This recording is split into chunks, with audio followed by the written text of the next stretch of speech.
morning. Yes, Thursday. Yes, you are with George at Growth Point, growing as you're going through life, and it's a Thursday, and we are talking about back to God, and that is our theme for the year today.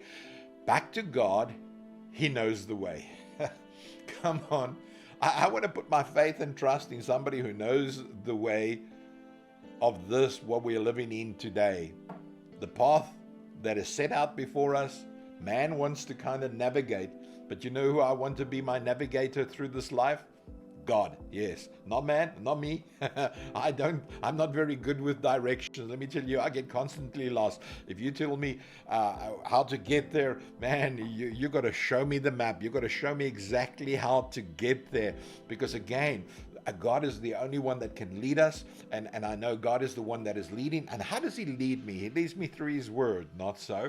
This is why it's important for me to spend time in the Word of God, because all the promises that God has ever given to you and I is found in His Word. And this is where we find ourselves. We find ourselves in the Word of God because God knows the way. And if I'm surrendering my life to God, you know what? Then I'm in good company. If I've surrendered my life over to God, I'm in good company because God is my Father. And you know what a father does for his children? Not so. He will look after them. He will take care of them. Make sure that they are provided for. This is what a good father does. And let me tell you, God is a good father. And He wants to give you the best that He has for you. So when God took Israel out of Egypt, a place of slavery and captivity, look what God did. He stood between the Egyptians and Israel as protector. Oh, come on. This is what our Father does for us, not so? He's our protector. He's the one who leads us. He's the one who guides us. He will bring us through those strongholds and again break the very strong arm of the enemy. God is the only one who can break the arm of the enemy. And again, we need to put our faith and our trust in God. I get so excited, I just want to bash the mic broken. So, come on. So again, Israel thought that they had reached a dead end as the Red Sea held them captive from crossing over into their freedom.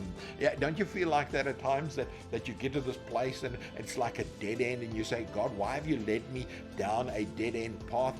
You know, there is no dead-end path with God. You hear what I'm saying to you? If you feel like you are in a dead end, then you need to ask God to open your eyes to show you the way. This is exactly what He did to Moses.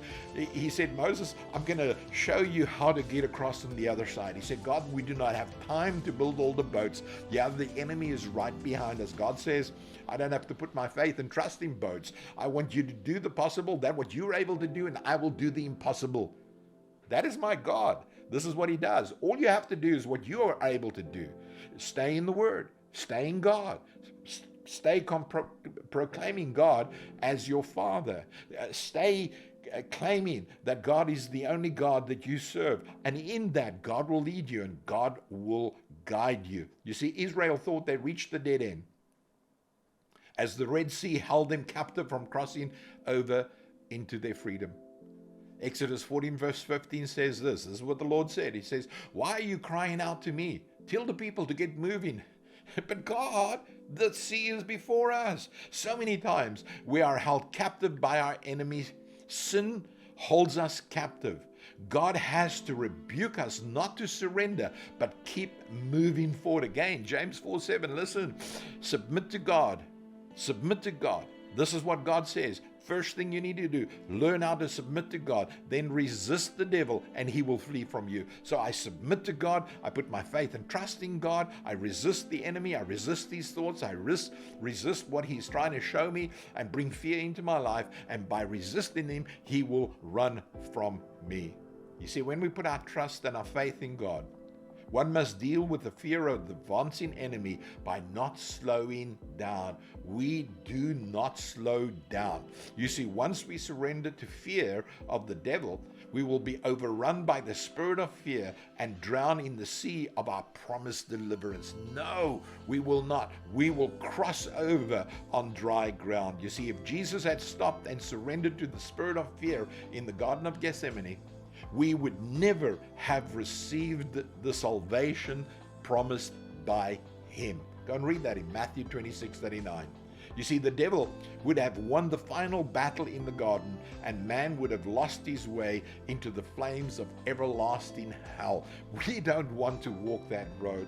We want to be delivered from that of what the enemy has set before us. We can only overcome it as we put our faith and our trust in God. You hear what I'm saying? Jesus, like Moses, kept focus on the call of being a deliverer, overcame the devil in the garden and on the cross, and he cried out, "It is finished, it is done." The victory is yours. How do I live in that victory? By coming back to God and by acknowledging that God alone is God. Come on, I want you on this Thursday to come back to God and allow Him to lead you through those difficult times that you might be facing.